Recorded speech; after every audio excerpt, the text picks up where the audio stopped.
हमारे घर के बड़े हॉल में आज भी औरतें जमा थीं। इनमें कुछ तो लड़कियां थीं जो कि कम उम्र और नौजवान थीं और ये ज्यादातर तमाशा देखने आती थीं। आज भी जुमेरात का दिन था और शादी वाला कमरा खुला था। शादी वाले कमरे के बारे में आपको बताती चलूं कि ये हमारे घर का वो कमरा था जिसमें कोई आता जाता नहीं था। ज्यादातर ये कमरा खाली रहता और अम्मा इसे एक ही दिन खोलती थीं, लेकिन दरवाजा खुलने के फौरन बाद ही बंद हो जाता। मेरी माँ से बहुत सी औरतें दूर दूर से दम डलवाने आती थीं। हमारे गांव का माहौल बहुत घुटन ज्यादा था। ये मर्दों का मुआशरा था, जहां पर मर्द औरतों पर जुल्म करते तो वो अम्मा से तावीज और वजीफे लेने आती कि उनका शौहर राह रास्त पर आ जाए। ऐसे में मैं सोचती कि न जाने मेरी शादी के बाद मेरे साथ कैसा सलूक होगा। हालांकि मैं इतनी नेक और परहेजगार माँ की बेटी थी, मगर अभी तक मेरा रिश्ता नहीं आया था। शायद इस वजह से कि मेरी उम्र भी 25 साल हो चुकी, रंग भी हल्का सांवला था। कोई भी मुझसे शादी करने को या तो तैयार न होता, और अगर कोई शादी की हामी भर भी देता तो अम्मा इनकार कर देती। मुझे अम्मा के इनकार की ये वजह समझ नहीं आती थी, जबकि अम्मा ने पिछले ही महीने ये ऐलान किया था कि शादी वाले कमरे में जो भी लड़की जाएगी उसकी शादी हो जाएगी। और फिर ऐसा ही हुआ। पिछली बार मेरी पड़ोसन और दोस्त सबीन जब इस कमरे में गई, उसके अगले ही दिन सबीन की शादी हो गई। लेकिन किसी को नहीं पता था कि सबीन कहाँ गई है। सबीन के बारे में सब लड़कियां एक दूसरे से पूछती, मगर उसने किसी से इस बात का जिक्र नहीं किया कि वो कहाँ ब्याही जा रही है। और यूं एक दिन हम सब लड़कियों को पता चला कि सबीन की शादी हो गई है। सब लड़कियां पूछती रह गईं कि सबीन की शादी किससे हुई, मगर किसी को दूल्हा के बारे में नहीं पता था। सबीन अगले ही दिन गांव से दूर चली गई और हम सब देखते रह गए। सबीन की किस्मत पर सभी लड़कियां रश कर रही थी, क्योंकि हमारे गांव का माहौल बहुत ज्यादा घुटन ज्यादा था। यहाँ से निकलना तो किसी जन्नत से कम नहीं था। हमारे यहाँ मर्दों का राज था, औरतों को बोलने की भी हिम्मत न होती। जब भी यहाँ की जिंदगी किसी को दिलकश नहीं लगती थी। अलबत्ता मेरी उम्र 25 साल हो चुकी थी, अभी तक मेरा रिश्ता नहीं हुआ था। तभी मेरी एक सहेली हुमा, जो मुझे बहुत अच्छे से जानती भी थी, मगर साथ मेरा मजाक उड़ाने में भी कोई कमी न छोड़ती, एक दिन सब लड़कियों के सामने हंसकर बोली, तेरी माँ ने तो शादी वाला कमरा खोल रखा है, जहाँ पर जाते ही लड़कियों की शादियां हो जाती हैं। तो फिर वो तुझे क्यों उस शादी वाले कमरे में नहीं भेजती, ताकि कोई तुझे भी ब्याह कर ले जाए और तू इस गांव से दूर चली जाए। हुमा की ये बात मेरे दिल को लगी थी, क्योंकि मैं अम्मा की इस बात पर वाकई नाना थी। मैं सोचती कि अम्मा अगर चाहे तो वो मुझे भी इस कमरे में भेज सकती है, मेरी भी शादी हो जाए और मैं इस गांव से बाहर चली जाऊं। मगर मैंने अम्मा से जब ये बात की तो वो गुस्से से भड़क उठी। लगता था जैसे मैंने उनसे कोई गलत बात कह दी हो। अम्मा, तुम मुझे उस कमरे में क्यों नहीं भेजती? शायद मेरी भी शादी हो जाए और मैं इस गांव से दूर कहीं चली जाऊं। मैंने हुमा की बात दोहराई तो अम्मा ने मेरे मुंह पर उंगली रखते हुए मुझे खबरदार किया, आज तो तूने ये बात कर दी है, दोबारा ये बात मत कहना, वरना मुझसे बुरा कोई नहीं होगा। अम्मा की बात सुनकर मेरा दिल बैठ गया। मेरा रंग सांवला था, उम्र 25 साल हो चुकी थी। अब मुझसे कौन शादी करता, जबकि मेरी माँ थी कि उसे पूरे गांव की लड़कियों की शादी की फिक्र तो थी, पर मेरी कोई परवाह नहीं थी। मैंने अम्मा से कुछ न कहा और चुप साध ली, मगर दिल ही दिल में सोच लिया था कि अब मैं उस कमरे में जरूर जाऊंगी जहां जाने के बाद लड़कियों की शादियां होती हैं। खैर, आज भी जुमेरात का दिन था। हर तरफ हंगामा सा था। औरतें और लड़कियां हमारे घर के बड़े हॉल में जमा थीं। दादा अब्बू एक तरफ बैठे हुए थे, उनकी आंखें खून अंगारा हो रही थीं, जबकि मेरी अम्मा औरतों को दम डाल रही थीं। थोड़ी देर बाद दादा अब्बा उठकर चले गए। अम्मा ने इशारे से खादिमा को अपने पास बुलाया और उसे इशारा किया कि फुला लड़की को शादी वाले कमरे में ले जाओ। अम्मा के कहते ही खादिमा उस औरत को और उसकी बेटी को शादी वाले कमरे में लेकर चली गई। 5-6 मिनट के बाद जब वो औरतें शादी वाले कमरे से बाहर आई तो उनके चेहरे खिलखिला रहे थे, जबकि बेटी का चेहरा हया से गुलाबी होता जा रहा था। वो बेपनाह खूबसूरत लड़की थी। उसने किसी से बात नहीं की। शायद ये अम्मा की हिदायत थी, या फिर उसने खुद हमसे बात नहीं की। बहरहाल वो हुजूम से गुजर कर चली गई और फिर वही हुआ जो अम्मा ने कहा था। अगले एक हफ्ते में उसकी शादी हो गई। मगर इस बार भी हैरत की बात यह थी कि इस शादी का पूरे गांव में किसी को पता नहीं चला। सबीन के बाद ये दूसरी लड़की थी जिसकी शादी होने के बाद उसके दूल्हा को ना किसी ने देखा और ना उसके बारे में सुना। ये लड़की जिसका नाम नादिया था शादी के बाद गांव से दूर चली गई और हम फिर एक बार देखते ही रह गए। अब तो पूरे गांव में ये बात मशहूर हो चुकी थी कि उल्फत के घर में जो कमरा है वहां जाते ही दूसरे दिन उस लड़की की शादी हो जाती है। तभी दूर दूर से औरतें अम्मा के पास आने लगी, मगर अम्मा हर एक को उस कमरे में ना भेजती, सिर्फ उसी लड़की को चुनकर भेजती जिससे वो अकेले में बातचीत करती। फिर न जाने क्या राज और न्याज की बातें होती और तब अम्मा जाकर एक लड़की को उस कमरे में भेजती और अगले ही हफ्ते उसकी शादी हो जाती। पिछली 4 शादियां होने के बाद अम्मा की अकीदत और अम्मा की शोहरत पूरे इलाके में फैल चुकी थी। हर कोई उनसे अपनी बेटी के लिए दुआ करवाने आता और कोई खास लड़की अगर उनको अच्छी लगती तो वो शादी वाले कमरे में भेज देती। बहरहाल अब मैंने सोच लिया था कि मैं हुमा की बात का जवाब देकर रहूंगी, लेकिन ऐसा करने के लिए मुझे अम्मा को धोखा देना था, उन्हें रास्ते से हटाना था, क्योंकि अम्मा ने मुझे सख्ती से मना कर रखा था कि कुछ भी हो जाए तुमने उस कमरे तक नहीं जाना। मैंने अम्मा की बात मान ली और उनको ये महसूस करवाया कि मैं अब इस कमरे तक जाना नहीं चाहती। लेकिन बात दरअसल ये थी कि अम्मा हर वक्त उसी कमरे के आगे बैठी औरतों को दम देती रहती थी। इस वजह से मैं उनकी नजरों से छुप नहीं सकती थी। फिर वो खादिमा जो अम्मा की खास खादिमा थी, वो भी उन्हीं की बात पर और हिदायत पर अमल करती, मेरी किसी बात को खातिर में ना लाती। मुझे इन दोनों की नजरों से छुप कर उस कमरे में जाना था, लेकिन ये बात मैं इरम से छुपा नहीं सकी। इरम मेरे चचा की बेटी थी और मैं उसके साथ बचपन से खेलती बड़ी हुई थी। मैंने उससे अपना मसला बयान किया। कहने लगी, तुम कितनी बड़ी बेवकूफ हो। अगर तुम्हें इस बात पर यकीन है भी कि इस कमरे में जाने से तुम्हारी शादी हो जाएगी, तो तुम्हें किसी और दिन इस कमरे में जाना चाहिए। तुम कौन सा इस घर में पराई हो, हर वक्त तो हम यहाँ रहते हैं। तुम उस दिन मत जाना जब ये शादी वाला कमरा खोला जाता है, बल्कि हम किसी और दिन इस कमरे में जाएंगे ताकि हमें सारी हकीकत का अंदाजा भी हो सके। इरम की बात सही थी। उस दिन जबकि अम्मा के आसपास औरतें ही औरतें हुआ करती थीं, मुझे इस कमरे में नहीं जाना चाहिए था। तभी हमने जुमेरात की बजाय इतवार वाले दिन का इंतखाब किया। उस दिन मैंने और इरम ने बड़ी मुश्किल से उस कमरे की चाबियां ढूंढी। उस कमरे पर एक बड़ा मोटा सा ताला पड़ा होता था जो हर वक्त यहाँ लगाया जाता और किसी को भी इस कमरे में आने की इजाजत नहीं थी।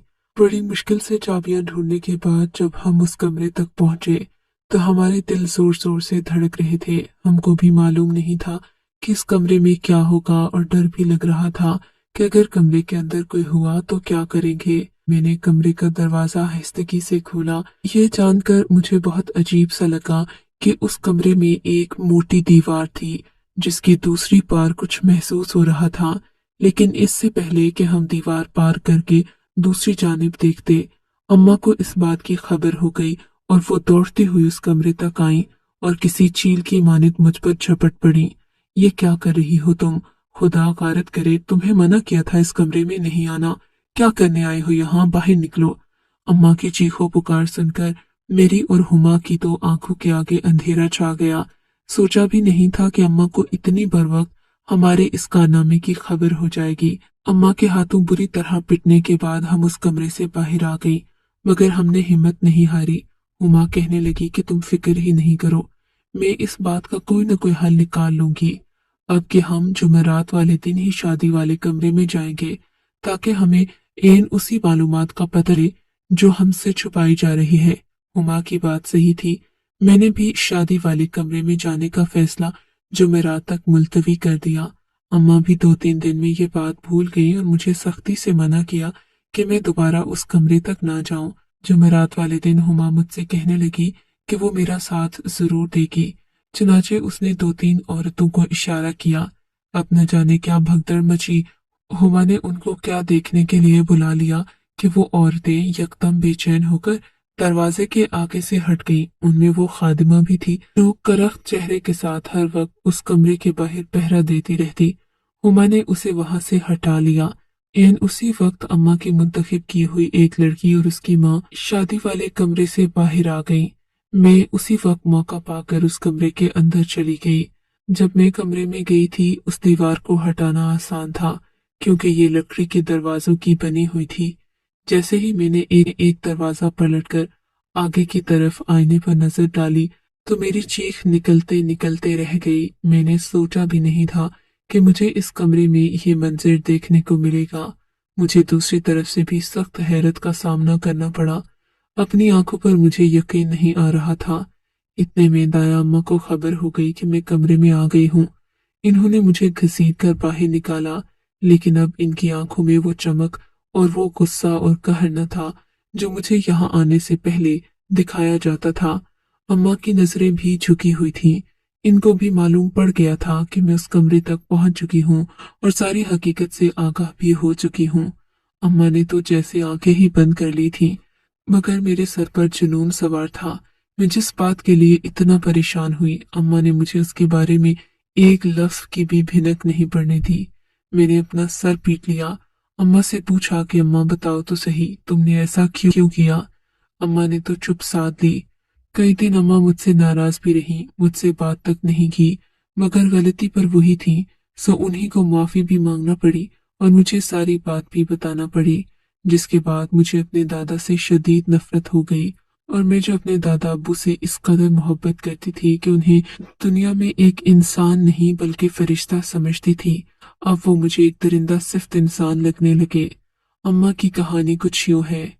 मैं जानती हूँ कि तू मुझे कसूरवार जान रही है, लेकिन जब मैं यहाँ ब्याह कर आई थी, मेरे मन में कभी भी ये ख्याल, ये वहमो गुमान भी नहीं गुजरा था कि मुझे ये कदम उठाना पड़ेगा। मैं एक ऐसे घराने से ताल्लुक रखती थी जहाँ पर लड़कियों को कमाई का जरिया समझा जाता था।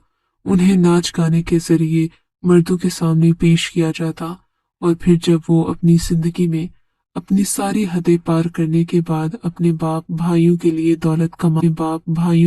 दौलत कमा लेती तो उन्हें किसी ऐसे ही बदकिरदार शख्स के खूंटे बांध दिया जाता जो उनको कभी इज्जत और मुकाम नहीं दे पाता।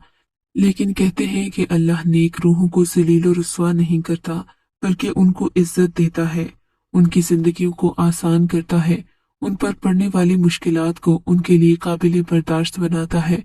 मैंने भी दिल ही दिल में दुआ की थी कि ए अल्लाह, मुझे इन मुश्किलात से बचाना, मुझे इस गुनाहों की दलदल से बचाना जो मेरा इंतजार कर रही है।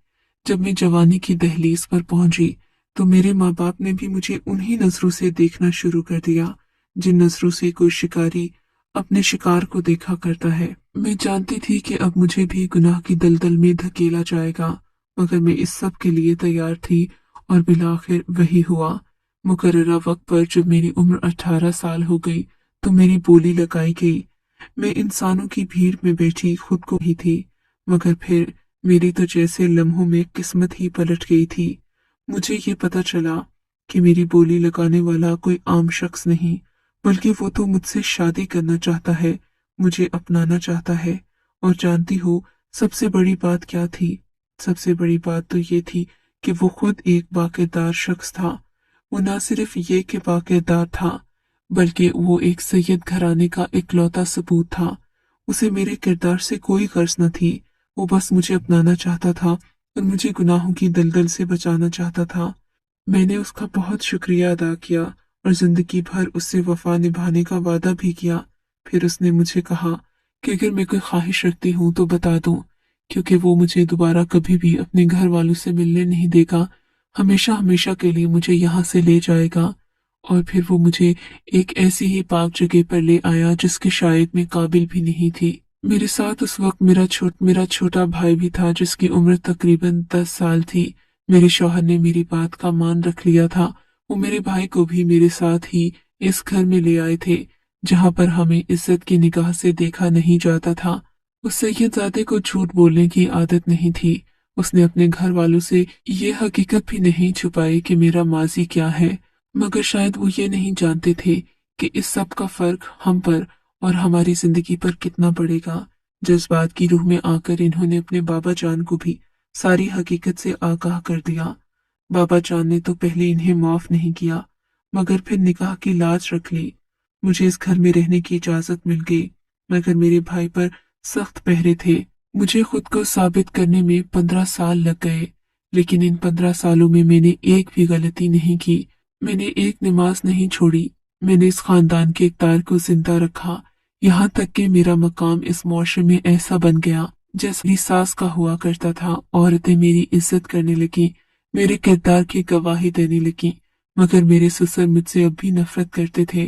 वो कहते थे कि खून का असर बाकी रहता है, खून की तासीर कभी जाए नहीं जाती, और ये हमेशा इंसान को उसका असल रंग दिखाकर रहती है। इन दिनों मेरा छोटा भाई भी जवान हो रहा था। उसे भी मामले की नजाकत का अंदाजा था। मैंने उसे भी सख्ती से समझा दिया था कि अपनी बहन के घर का ख्याल रखना, कभी इस माहौल में कोई ऐसी हरकत न करना कि मुझे भी यहाँ से दरबदर होना पड़े। मगर जो किस्मत में लिखा होता है वो तो होकर ही रहता है। मेरे भाई से भी न जाने कैसे ये हरकत सरजद हो गई कि एक दिन उसने एक नौकरानी से बात करने और फिर उसे छेड़छाड़ करने की हिम्मत की। बस इस बात ने तो मेरे ससुर जी को ये बात कहने का मौका दे दिया कि इंसान का खून कभी अपना रंग नहीं बदलता और अपना असर दिखा कर रहता है। तुम्हारे भाई ने आज कम नस्ल का सबूत दे दिया है। मैं इस बात पर बहुत रोई, अपने भाई को कोसा, मगर मेरे ससुर को इस बात पर भी यकीन नहीं आया। इन्होंने साफ कह दिया कि अपने भाई को इस घर से निकाल दो, या फिर 5 साल बाद मेरे किसी सख्त फैसले के लिए तैयार हो जाओ। मेरा ख्याल था कि मेरे ससुर 5 साल बाद अपना दिल बदल देंगे, या मैं उनके दिल में फिर से जगह बना लूंगी। मगर ये मेरी खुशफहमी थी। मैंने तो अपने भाई को सुधार लिया। उसके लिए मैंने एक लड़की ढूंढकर उसकी शादी भी कर दी। मगर जब मेरे ससुर ने अपना फैसला सुनाया तो मेरी जान ही निकल गई, और उस फैसले के मुताबिक मुझे अपनी 5 औलादों को अपने ही घर में कैद करना था।